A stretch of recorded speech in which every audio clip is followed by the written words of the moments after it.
Bonjour à tous, j'espère que vous allez bien. Donc aujourd'hui, nouvelle vidéo d'analyse technique plutôt en données hebdomadaires avec le suivi mensuel de ces 20 sociétés. Donc j'ai essayé de les classer par rapport à leur secteur d'activité. On commencera avec Alstom Nexans, ensuite il y aura Elior Sodexo, Thermador, Wavestone, Bureau Veritas, ID Logistique, Frances Energy, Technip Energy ou encore Morel et Prom.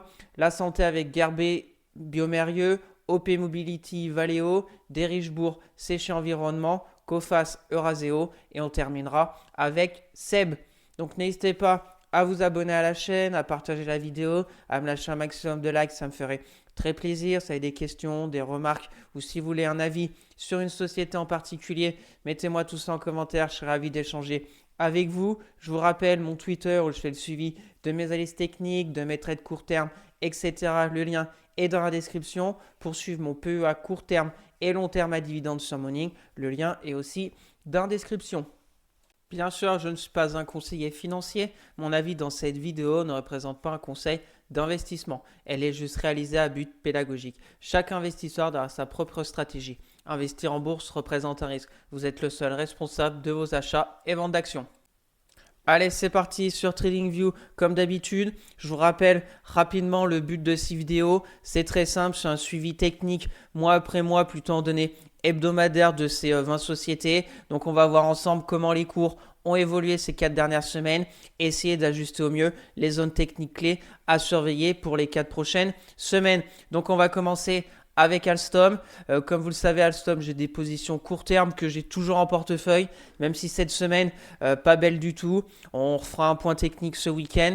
Donc au niveau d'Alstom en hebdomadaire, ce qui était intéressant, c'était cette bougie de début mars, du 3 mars, où on avait vraiment cassé la zone de résistance des 23 euros. On avait passé la moyenne mobile 200 hebdomadaire aussi en clôture.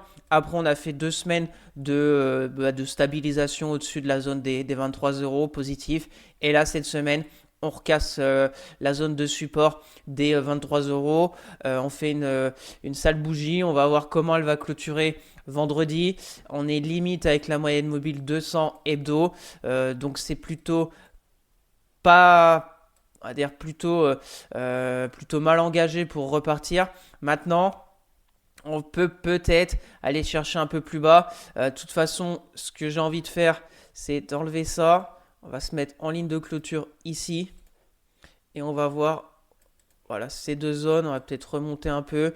Donc pour l'hebdomadaire, on peut peut-être zigzaguer encore pas mal de temps, faire ça, aller un peu plus bas. Et puis mettre un peu plus de temps pour avoir une vraie direction sur Alstom. On aura aussi la moyenne mobile 50 hebdo. On voit que dernièrement, fin janvier, on était revenu vers cette moyenne mobile 50.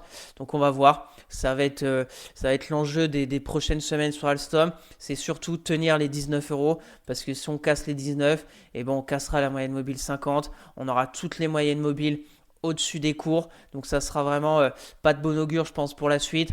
Même si on dézoome, on voit très bien. Là aussi, on avait pas mal zigzagué, on avait cassé. Là, on avait fait une belle montée. Donc on peut peut-être un peu prendre, ça peut peut-être prendre plus de temps pour repartir à la hausse. Pour le moment, on va dire qu'on est plutôt neutre et on va voir si on retourne à 19 euros. Support à surveiller de très près. Et résistance, bon bah 24 euros, si on passe au-dessus des 24, on relance la dynamique haussière sur Alstom. Donc pour conclure, plutôt neutre, voilà les deux zones à surveiller de près pour les 4 prochaines semaines. On continue avec Nexans. Donc Nexans, c'est pas si mal. Il y a un mois, on était ici.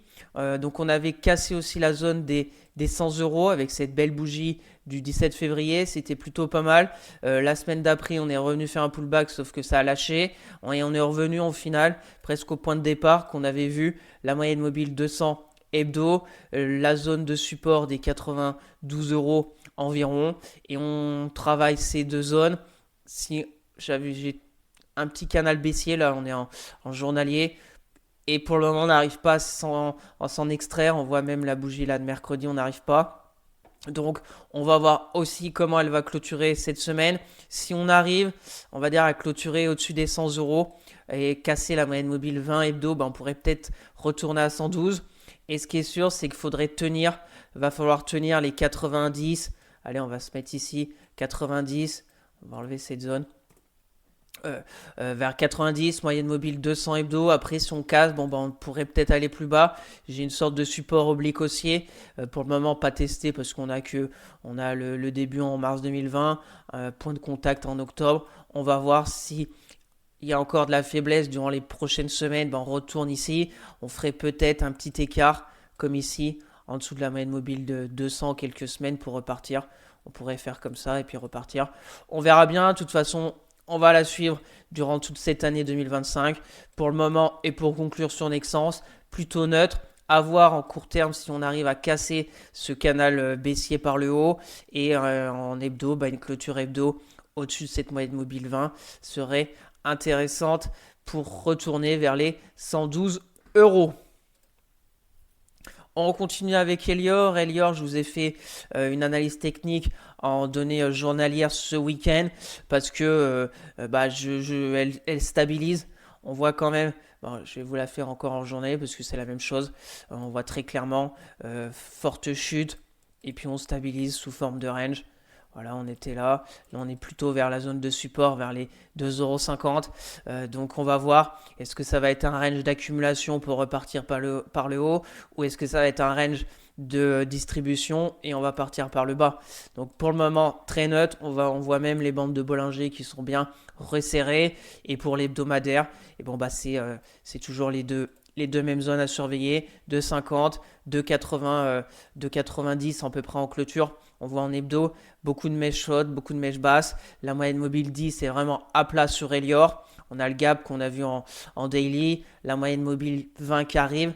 Donc il faudrait continuer un peu dans ce schéma, avoir les moyennes mobiles qui reviennent à plat, croisement M10, M20 hebdo. Et puis après, peut-être qu'on pourrait ressortir par le haut. Ce qui est sûr, c'est que c'est très neutre. Après, comme je vous ai dit ce week-end, vous pouvez très bien tenter un achat ici, un stop assez court en dessous par exemple des mèches, 5% pour aller déjà chercher le haut. Ça nous fait quand même un bon petit risque récompense de 2. Après, comme c'est range, on ne sait pas trop si ça va sortir par le haut, par le bas. Il n'y a pas de tendance. C'est neutre depuis novembre 2024. Mais après, ça peut se tenter, bien évidemment. Et surtout que si on sort par le haut, on a déjà une bonne position, un très bon PRU. Et puis après, on peut accompagner pour retourner peut-être vers les 3,40 €, la moyenne mobile 200 hebdo. Et revenir aussi, si on dézoome un peu, sur une phase très, très aussi un peu neutre. Si on casse là, qu'on revient là, on voit que depuis 2022, ça zigzague pas mal sur Elior. Donc affaire à suivre, on verra bien ce qui va se passer au niveau d'Elior et on refera un point dans un mois. On continue avec Sodexo. Donc Sodexo, on avait identifié le canal baissier. On avait vu ce canal baissier fin février, on avait vu la zone ici des 72. On avait dit si on arrive à casser l'oblique baissière, ce serait positif. Malheureusement, en semaine dernière, moins 17%. Et on a fait pile poil sur le bas du canal. On voit très bien le bas du canal. Donc maintenant, il y a un préjudice technique. Où est-ce qu'on a atterri? On a atterri ici. On a atterri ici sur la grosse bougie rouge de la semaine dernière. Donc on va changer les zones. Donc maintenant, le support, c'est à peu près les plus bas de la semaine dernière. On peut peut-être mettre comme ça, si on se met en journalier. Voilà, c'est ici. De toute façon, on voit même l'énorme gap. C'est pas joli sur Sodexo. Après, on peut peut-être avoir un rebond, aller combler un peu ce gap. Ce qui est sûr, c'est qu'on voit cette semaine, c'est pas non plus la folie. On est à 60 €. On a fait 3 jours un peu vert, mais pas non plus un rebond technique explosif. Et là, sur la bougie de mercredi, on est reparti rouge. Donc, prudence sur Sodexo. Toute façon, sur Sodexo à suivre durant les 4 prochaines semaines. Le gap, je vais l'enlever un peu parce que il est énorme. On va pas le mettre en hebdo. Donc à suivre durant les prochaines semaines. Si on continue le canal baissier. Si on continue le canal baissier, après on peut aller où? On peut aller ici. On peut peut-être même mettre ça. On va mettre ça comme ça. Non, on va laisser ça en clôture hebdo. Voilà. Si ça lâche, et bon, on a une zone un petit peu plus basse, vers les 57. De toute façon, le canal baissier est là. La dynamique est très négative sur Sodexo. Toutes les moyennes mobiles sont au-dessus des cours. Le RSI très négatif aussi, vient juste de rentrer en zone de survente. Donc on va attendre de voir ce qui va se passer durant les prochaines semaines. Donc pour conclure sur Sodexo, on est sur une petite zone peut-être de rebond technique, 60 euros. Si ça lâche, on pourrait retourner sur les plus bas de la semaine dernière vers les 57,40, revenir sur des prix de septembre 2022. Et si on a un rebond, et bah peut-être retourner là-haut, si on fait un rebond de la tendance baissière. Voilà, retourner à 67,50 €. La résistance oblique baissière, bon bah ça nous refait un rebond sur la tendance baissière, à peu près entre 38,2 et 50% de retracement. Donc à voir. Prudence sur Sodexo. On continue avec Thermador. Alors Thermador, une sorte de canal aussi baissier en hebdomadaire. On voit l'oblique, peut-être même ouais, plus comme ça. Bon, c'est pour se donner une idée, bien évidemment. On voit que bah, la dynamique est aussi baissière, mais on est sur un petit canal haussier court terme. Voilà, on voit. Donc, est-ce qu'il va casser le gros canal baissier? C'est un peu l'enjeu des prochaines semaines sur Thermador. On est sur la zone ici. Voilà. Donc, la zone un petit peu plus haute à surveiller par là sur Thermador. Si on casse le canal baissier vers les 69 euros, ça serait positif pour retourner vers, on va dire, 73 euros. Et à contrario, bon, bah, si on est toujours dans ce canal baissier, la prochaine zone de support vers 64 euros qui correspond au plus bas d'octobre 2023. Thermador, si on dézoome, on est pour moi sur une zone quand même qui peut être intéressante parce que c'est très cyclique. On voit très bien janvier 2022 jusqu'à octobre, forte chute, forte hausse. Là, on avait fait une forte chute. Le problème, c'est qu'on n'a pas réussi à aller à plus de 90, contrairement aux fois précédentes. Et on est retourné déjà sur la zone de support très long terme, depuis 2020. Donc, on va dire plutôt long terme. Alors, si vous avez une stratégie pour repartir, et ben, à peu près comme ça, hein.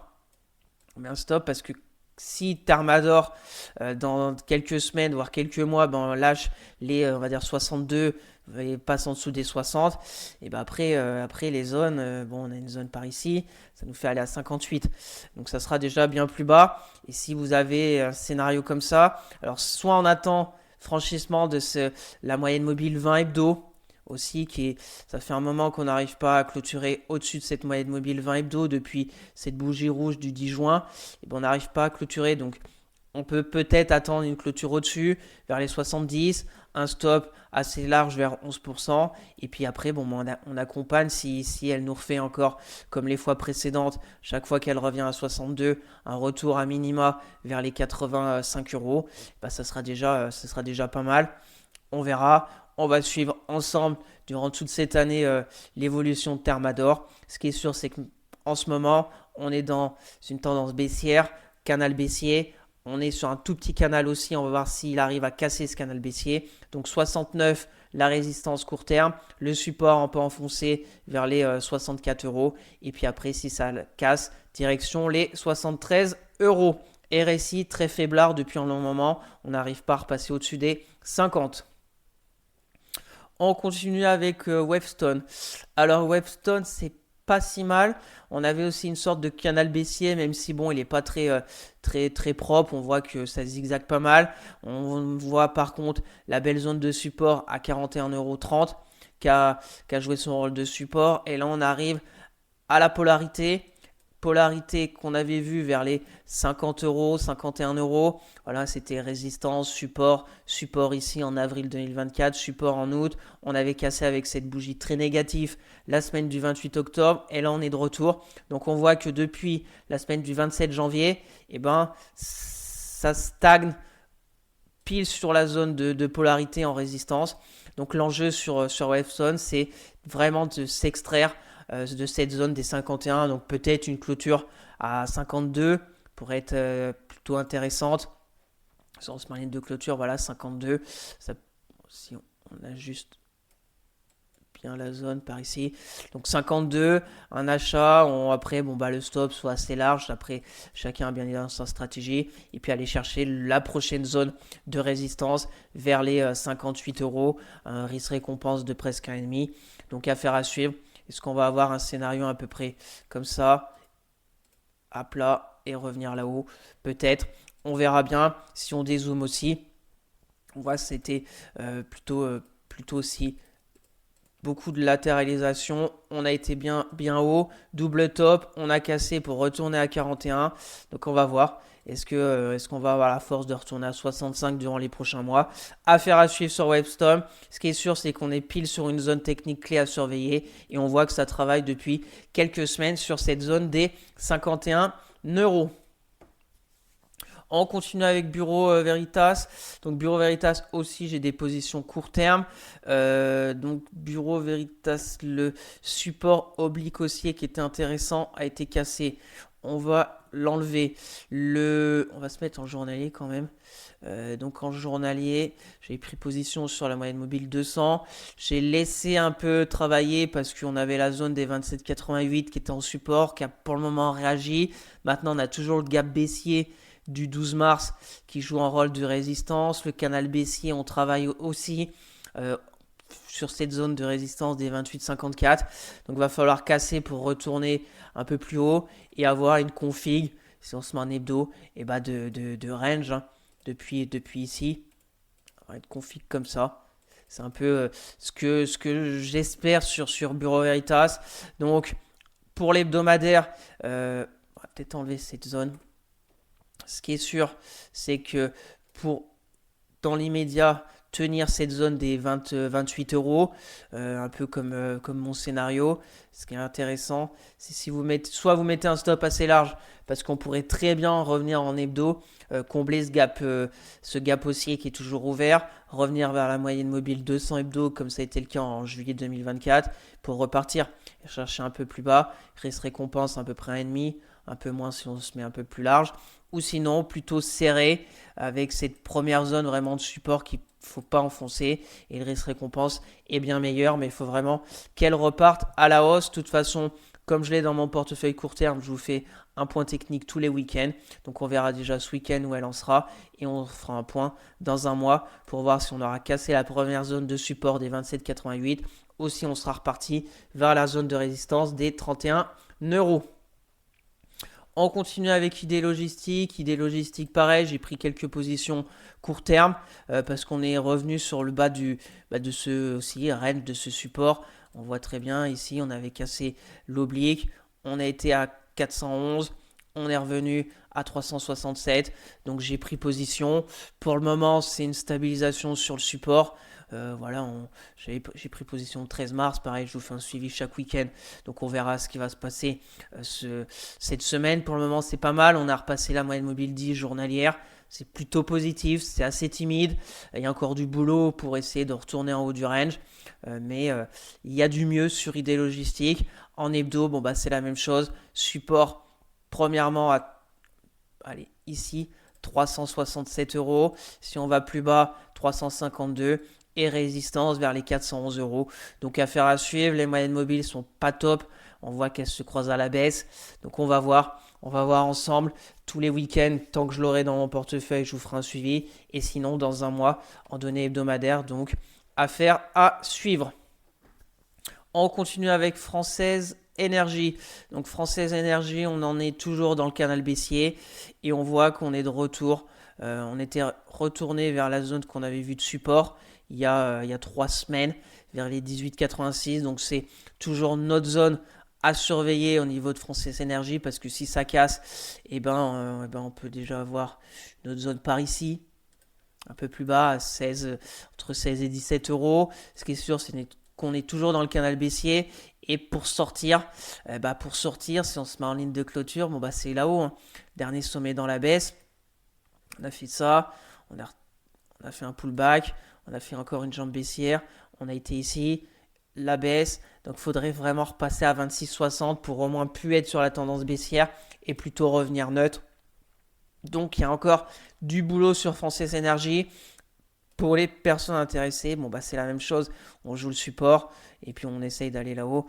Le risque récompense n'est pas top top et surtout la tendance n'est pas vraiment bonne en ce moment sur Frances Energy, RSI aussi faiblard, à un moment qu'on est en dessous du 50. Donc on va voir jusqu'où Frances Energy va baisser avec ce canal baissier. Durant cette année, moyennes mobiles sont toutes baissières. On a croisé il y a un moment la 50 avec la 200. Donc en analyse technique, ça signifie la croix de la mort. Donc c'est jamais positif. Toutes les moyennes mobiles baissières. Donc prudence sur Frances Energy. On continue Technip Energy. Bon bah, Technip Energy, elle continue. Nouveau record cette semaine. On avait vu la zone des 27,88.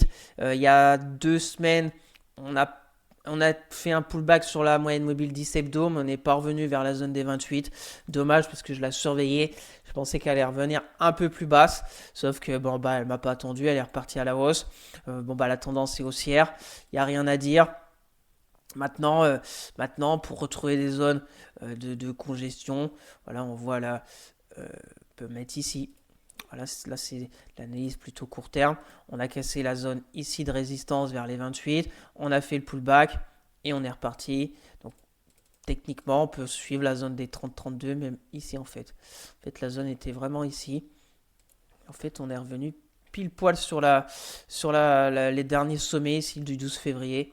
Donc c'est plutôt très bien monté techniquement, Technip Energy. Donc pour l'hebdo, bon, bah, on va voir, on va identifier cette zone. Ça c'est plutôt pour du court terme. Hebdo, on a la moyenne mobile 20 hebdo aussi. Donc on va voir si on a un pullback intéressant pour pourquoi pas monter dans le train Technip. Quand même en zone de surachat au niveau du RSI. Toutes les moyennes mobiles sont toutes en soutien des cours, donc c'est plutôt très positif. 10, 20, 50, 200. Donc bravo s'il y en a qui sont toujours dedans, à part accompagner à monter par exemple son stop comme on a vu ici, ou laisser un peu de marge si vous souhaitez garder un peu plus longtemps Technip. Pour le moment, rien à signaler, très positif. Et pour les personnes comme moi qui souhaitent rentrer, bon bah attendre peut-être des pullbacks et puis essayer de prendre le train de Technip Energy. On continue avec Morel et Prom. Donc Morel et Prom, on avait vu la zone de polarité des 5,34, mèche basse la semaine du 10 mars et on est reparti à la hausse. Donc très propre aussi techniquement. On va arriver maintenant sur une zone un peu de résistance vers un peu en dessous des 6 euros. On va voir ce qui va se passer. Mais ce sont des zones, on voit en hebdo, c'est assez simple. Quand on est à 6,80, plutôt une zone de résistance. Quand on revient à 4,73, zone de support.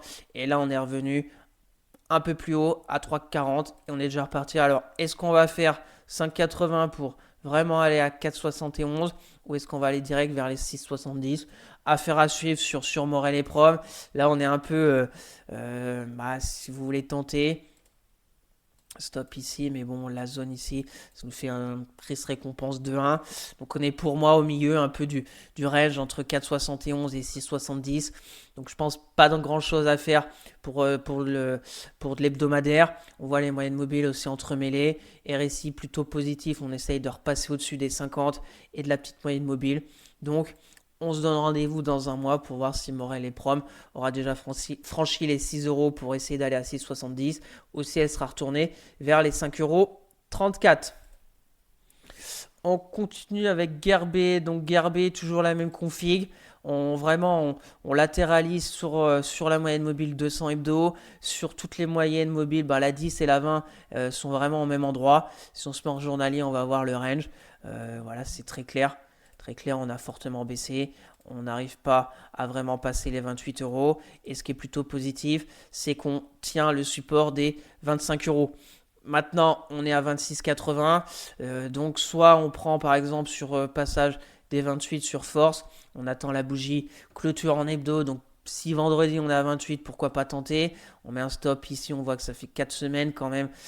C'est plutôt positif parce qu'on est plus près de la zone de résistance que du support. Et puis après, bon, bah, peut-être direction les 32, 33 euros, risque récompense dans 78. Donc affaire à suivre, rien n'est fait. On n'arrive pas à franchir cette zone de résistance vers les 28 euros. Donc ça va être à suivre durant les prochaines semaines. Et tant qu'on tient les 24,85, et bon, on est vraiment sur une phase de latéralisation sur Gerbet. On continue avec Biomérieux. Donc Biomérieux, pareil, j'ai des positions court terme dessus. Pour le moment, ça se passe très bien. Et pour le moment, on est en tente de franchir cette zone de résistance des 117 euros. Mais on va voir cette semaine. Pour le moment, bougie rouge. C'est pareil, ça fait deux. On va se mettre en journalier pour voir. Voilà, on zigzag. J'avais repris des positions le 11 février qu'on était revenu vers la zone de support des 111. On est revenu deux fois sur les 111 et là on essaye de franchir les 117. Vraie zone de résistance sur Biomérieux et on voit la bougie de mercredi rouge. Il y a eu des prises de bénéfices sur la zone des 117. On va voir si fin de semaine elle arrive à vraiment passer les 117 ou s'il y a encore un reflux comme ici. Ici, si on se met en ligne de clôture en journalier, on voit on fait les mêmes sommets et à chaque fois qu'on revient à 117, on repart après vers le bas. Donc on se donne rendez-vous samedi pour faire un point technique sur Biomérieux et sinon dans un mois pour voir en hebdo. Donc sur Biomérieux, soit on casse vraiment les 118 et puis on peut peut-être mettre un stop sur la bougie les plus bas de cette semaine. Pour le moment, ça n'en prend pas trop de chemin, mais on verra bien.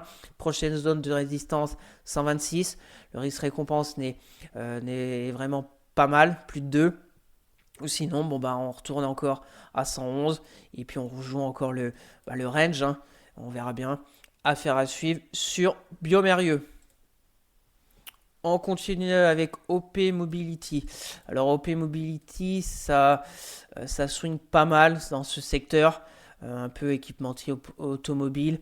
Voilà, avec les déclarations de Trump, etc. On sera peut-être fixé le 2 avril, je crois que c'est le 2 avril pour les histoires de tarifs douaniers. Donc on verra. Ce qui est sûr, c'est que techniquement, OP Mobility, on voit que la résistance est à 11,20 €. On l'avait vu le mois dernier. Que la zone de polarité, on est limite. Si on se met en ligne de clôture, on est limite. On va voir cette semaine, on va la laisser, cette zone des 10 euros environ. On va se mettre en journalier pour voir vraiment de plus près. Ouais, 10 euros. On a la moyenne mobile 200 journalière aussi qui passe par ici. Donc on est sur des zones assez clés à surveiller. La 200, elle passe où? Elle passe à 9,21. Donc c'est après notre zone par ici. Voilà, donc c'est un peu ces trois zones à surveiller. Bon bah résistance 11,20 pour le moment, ça ne prend pas trop de chemin. 10 euros en ce moment, on va voir si on fait une mèche basse cette semaine ou pas. Sinon peut-être direction les 9,31 € qui revient un retour vers la moyenne mobile 200 journalière. C'était vraiment positif ce passage au-dessus. En journalier, on voit que depuis septembre 2023, on était en dessous. Quand on l'avait passé au-dessus, on a déjà fait un retour sur cette moyenne mobile le 4 mars. On va voir si elle y retourne, si on a encore une réponse des acheteurs ou pas vers les 9,32 € sur OP Mobility. On continue avec Valeo. Donc Valeo, c'est aussi un dégradé, c'est plutôt neutre. Maintenant sur Valeo, je pensais une épaule tété-épaule, mais non. Ouais, dans l'idée, de toute façon, c'est la même chose. La résistance 11,14 €, le support 9,50 €. Si ça lâche, bon, bah, peut-être direction les 7,34. On revient faire la zone. On va regarder. Bah, pareil, Valeo, c'est un peu la même chose que OP Mobility. On voit qu'on arrive déjà vers la moyenne mobile 200 journalière. Bah, c'est vraiment la même chose. Je crois que c'est à peu près pareil qu'elle avait cassé à la baisse la moyenne mobile 200. Donc là, on va revenir. Donc il faut vraiment surveiller la zone des 9,50. On voit pareil la semaine le jour, c'est en journalier le 4 mars. On s'était fait peur. On était repassé au-dessus. Donc on va voir 9,50, vraiment une zone technique clé à surveiller de très près sur Valeo. Parce que si ça lâche, on pourrait retourner en dessous des 8 €. Donc ça va être intéressant de voir dans un mois, refaire un point technique sur Valeo. On continue avec Derichebourg. Alors Derichebourg, on en est où? Donc Derichebourg, il y a un mois, on était ici. Donc, belle bougie, on s'est extrait de la zone de résistance des 5,45 €. Bravo s'il y en a compris sur passage en force de la zone. Maintenant, on va le laisser parce que on a la méchotte à 6,20 et là je pense qu'on est sur une sorte de pullback. Ouais, en journalier, on voit par ici. Donc on pourrait zigzaguer entre 5,70 6,13 € sur des riches bourses, ce serait vraiment pas mal. Donc on va le laisser. On va mettre première zone vraiment ici. On va mettre la zone de résistance avec la moyenne mobile 200 hebdo qui est toujours baissière au-dessus des cours. Donc vraiment une zone de résistance à surveiller vers les 6,20 €. Et si ça lâche, on pourrait retrouver peut-être du soutien vers les 5,45. Faire un peu une figure de range assez large entre 5,45 et 6,15. On va voir sur des Richebourg. Pour le moment, cette semaine, c'est plutôt pas mal. Donc à surveiller ces trois zones. Résistance moyenne mobile 200 hebdo vers les 6,20. Support intermédiaire court terme un peu en dessous des on va dire 5,69 €. Et après, support vraiment à pas enfoncer durant les prochaines semaines, 5,45 parce qu'après on retournerait là-dedans, on casserait les moyennes mobiles, 10, 20. Donc ça serait vraiment dommageable. RSI plutôt pas mal et bande de Bollinger aussi plutôt pas mal. Donc c'est dans l'ensemble plutôt pas mal sur des Richebourg. On va suivre la suite au niveau de des Richebourg. On continue avec Séché Environnement. Donc Séché Environnement, on avait un petit peu. Donc on avait vu la zone ici de résistance des 89. La semaine où on s'était vu le fin février, on était ici. On était sous la zone de résistance des 88, 89 €, sous la moyenne mobile 200 hebdo. Et la semaine suivante, bougie rouge. Et retour presque vers la zone de support, vers les 73. Donc on va surveiller ces deux zones. On va voir un peu de plus. Ouais, on voit en journalier, c'est plutôt pas mal là, cette config. Allez, regardez en journalier rapide, on a une sorte de triangle. Je vous le fais rapidement en journalier. C'est pas le but vraiment de ces vidéos, mais là je vois la figure en forme de triangle. Forte chute. Et on voit, ça se resserre, ça compresse. Donc on va voir par où elle va sortir. Je vais peut-être me la mettre de côté pour la suivre cette fin de semaine. Et peut-être vous en reparler ce week-end de Séché Environnement. Donc je vais laisser ça. Et en hebdo, ce qui est sûr en hebdo, c'est le support à 73,20 à surtout pas enfoncer. Et la résistance en hebdo 88.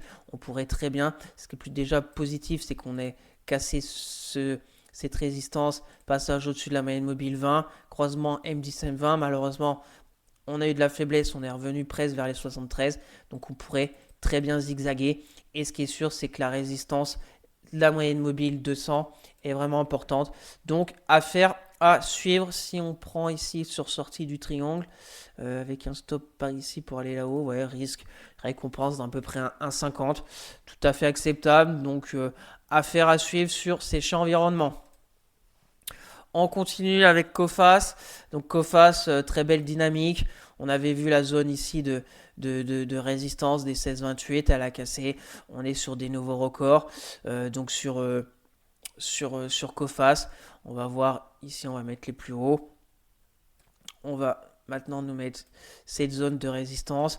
Et maintenant, ce qu'on peut attendre sur Coface, c'est un pullback. C'est un pullback. On voit un journalier peut-être ici. Là, on avait travaillé quelques jours. Hop. Donc, on va suivre. Si on a un pullback vers les 16,65, et pour continuer, parce que là, si on se prend ligne de clôture en hebdo, c'est ligne droite. Hein. Si on revient à 16,65, moyenne mobile 10, et puis après, on reprend la direction des 18 €. Ça pourrait être intéressant. On va suivre, on va voir. Très belle dynamique. On est quand même en zone de surachat depuis quelques semaines sur Coface. Donc, on va voir. Les bandes de Bollinger sont ouvertes. Bravo s'il y en a qui sont dans le train de Coface. Maintenant, pour les personnes qui souhaitent rentrer, peut-être attendre un pullback vers les 16,65 € sur Coface. On continue avec Euraseo. Euraseo, donc on était par ici le mois dernier. On avait vu la zone de résistance des 80,85 €. Bougie rouge. On a cassé la zone de polarité des 76,15 € avec un plus une mèche haute, donc vraiment négatif. Et l'autre zone des 72 €, on a aussi cassé.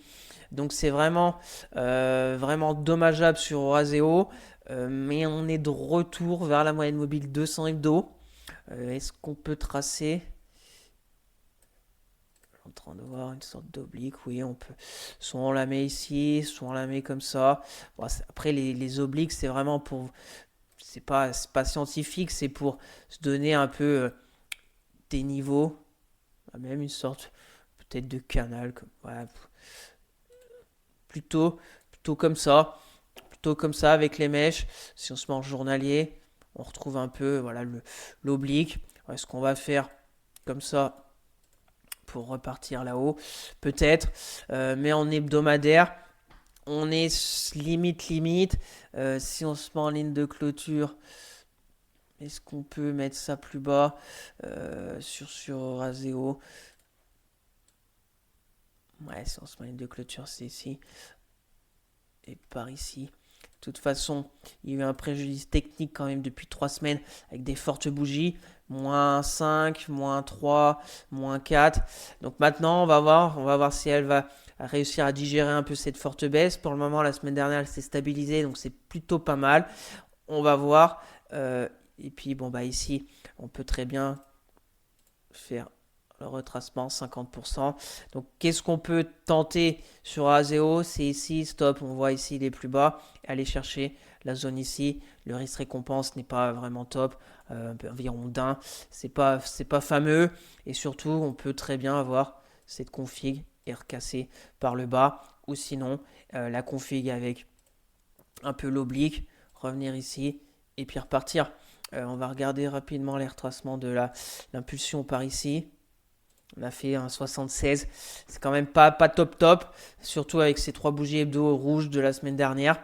Donc affaire à suivre. Curieux de voir dans un mois si elle aura tenu cette zone des 71 € ou pas. Si elle aura cassé. Bon, on va déjà mettre celle-ci. Hop. Donc voilà sur Orazeo. Pour conclure, on est sur une zone à essayer de préserver les 71 €. Résistance si on arrive à rebondir 76. Et si on casse, et bah peut-être direction 68 €. Et on va finir avec Seb. Alors Seb, on avait aussi une oblique baissière sur Seb. Et on voit qu'en ligne de clôture, pour le moment, elle joue son rôle d'oblique baissière.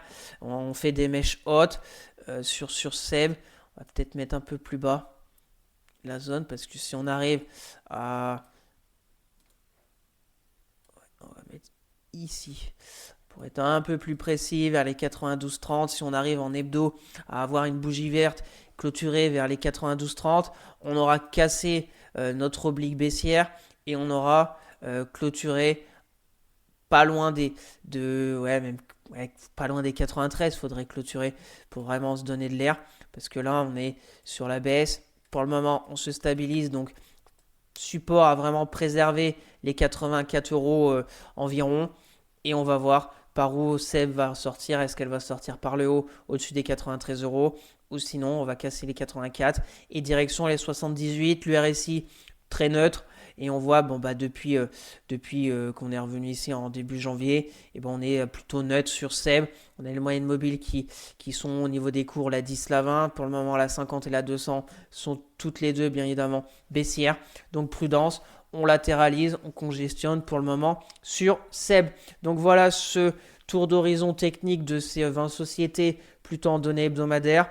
On a ajusté au mieux les zones techniques clés à surveiller durant les 4 prochaines semaines, et on se donne rendez-vous dans un mois pour voir si on aura cassé des résistances ou enfoncé des supports. Donc merci à tous d'avoir suivi cette vidéo. J'espère que ça vous plaît, ce suivi technique mois après mois de ces 20 sociétés. Donc n'hésitez pas à vous abonner à la chaîne, à partager la vidéo, à me lâcher un maximum de likes, ça me ferait très plaisir. Si vous avez des questions, des remarques, ou si vous voulez un avis sur une société en particulier, mettez-moi tout ça en commentaire, je serai ravi d'échanger avec vous. Je vous rappelle mon Twitter où je fais le suivi de mes analyses techniques, de mes trades court terme, etc. Le lien est dans la description pour suivre mon PEA court terme et long terme à dividendes sur Morning. Le lien est aussi dans la description. Sur ce, je vous souhaite une excellente fin de semaine. On se retrouvera ce week-end pour une nouvelle vidéo mensuelle avec le suivi de mon PEA de chez Bourse Direct. Allez, bye!